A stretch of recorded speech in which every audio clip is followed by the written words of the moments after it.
Hey guys, since everyone has been doing these 5 best and top 5 best and worst of everything, I thought, how original could I be if I applied the same concept but to different games? And so that's what I'm doing today pretty much. Please note that this is a new channel and that any and all support is much appreciated.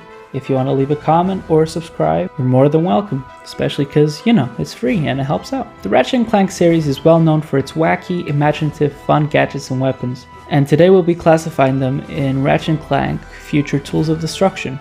I'll be ranking the weapons this time and maybe leave the gadgets for another video. The weapons will be ranked based on my preference, usability, looks, effectiveness, upgrades, innovation, and finally how fun they are to actually use. Do remember that this is a biased opinion and that the comments are there for a reason, for you to argue. Anyways, without no further ado, let's get into this. So first on our list we have the Razor Claws. Now, the Razor Claws for me are one of the most unique weapons in the Ratchet and Clank series, but somehow they are relatively hated by the community. The weapon is obtained in Chisindu while searching for the Lombax secret for around 250,000 bullets, which at this phase in the game is pretty expensive, but it's justified.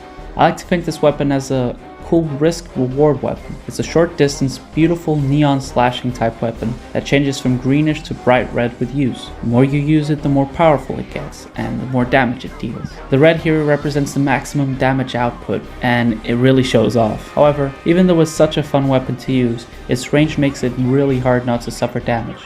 It's especially frustrating if you're playing in challenge mode, where the multiplier is high and just one hit will fuck it up. It upgrades to the Shredder Claws, but this sees no real difference except looks and color. The damage output continues to rise, but the issues remain.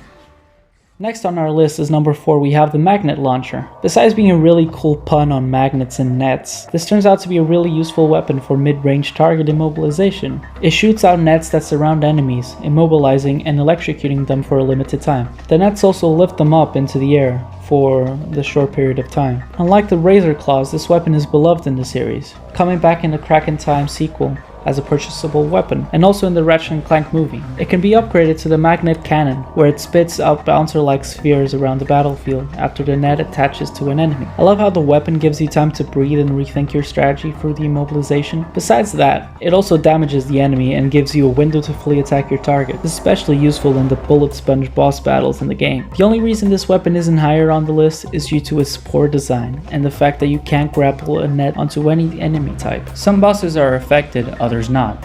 For example, the final boss, Tachyon, can get involved in the net, but not a minor boss like Krusto or one of the big iron pirates, cough cough. So that's it for the Magnet Launcher. At number 3, we have the Negotiator. Best name you could ever give to a rocket launcher. Easy and to the point, just aim and shoot your rockets into the designated target. Introduced here in Tools and then reused in later installments just as a movie and Crack in Time. You can purchase this weapon in the planet Viseron near the end of the game, but besides the clever pun, the weapon is pretty dope. The sound of each explosion and the way that it travels through the air makes it a blast to use. Puns. It has a low ammo capacity, but can create massive destruction, no matter what enemy type. When upgraded into the Adjudicator, it shoots 3 rockets at once instead of just 1. However, this is very annoying to be fair, because you need to be really close to the target to get all 3 rockets to hit the target. This is especially frustrating in boss battles. Still, it's too fun to use for it not to be this high up the list. Now we only have 2 more picks, and we're getting closer to the classics. The weapons that everyone loves, or at least me, I love them a lot. Anyways, the Buzz Blades are up next, a classic seen in most games after this one, both the sequels and the movie. Again, I'm starting to see a pattern here to be fair, but what makes it a fan favorite? I think it's simply because of the satisfaction that we get from shooting several multiple small blades that bounce around the arena, around the target, at times hitting multiple enemies creating a cloud of blades. You can purchase the weapon in Ardolis when you first physically fight the robot pirate, and it's not too expensive at 40,000 bolts. Maybe it's the maybe it's the ricochet, the sound.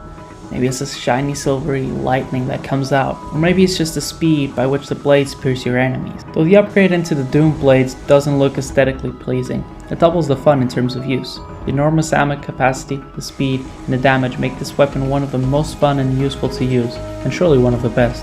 However, in my opinion, it's not the best.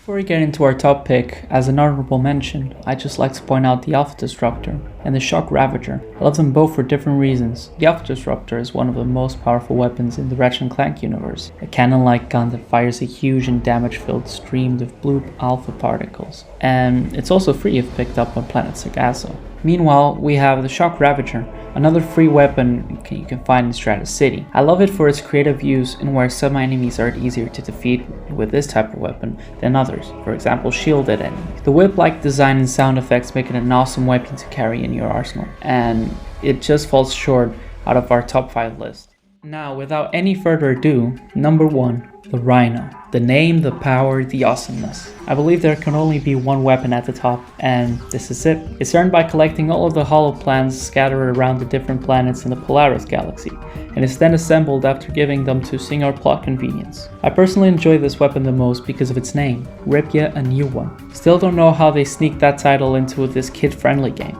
I love it because of its ferocity when firing the weapon, its design, the base of the cannon that looks like a spiral, the sound of the lasers bursting out uncontrollably, title of my sex tape, and of course its ludicrous damage output. It completely obliterates everything in its path, as most versions of the Rhino do in most Ratchet and Clank games. Being one of the first Ratchet and Clank games I ever played, this has always been the weapon that brings me back to the game. It makes me grind bolts and complete planets in its entirety.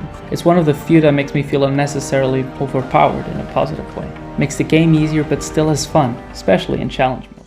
So those are the best weapons in my opinion in Ratchet and Clank Tools of Destruction. Of course, these are my favorites, but I would love to hear your thoughts on this. Did you like this video? Did you disagree? Let me know, I'm all up for a discussion.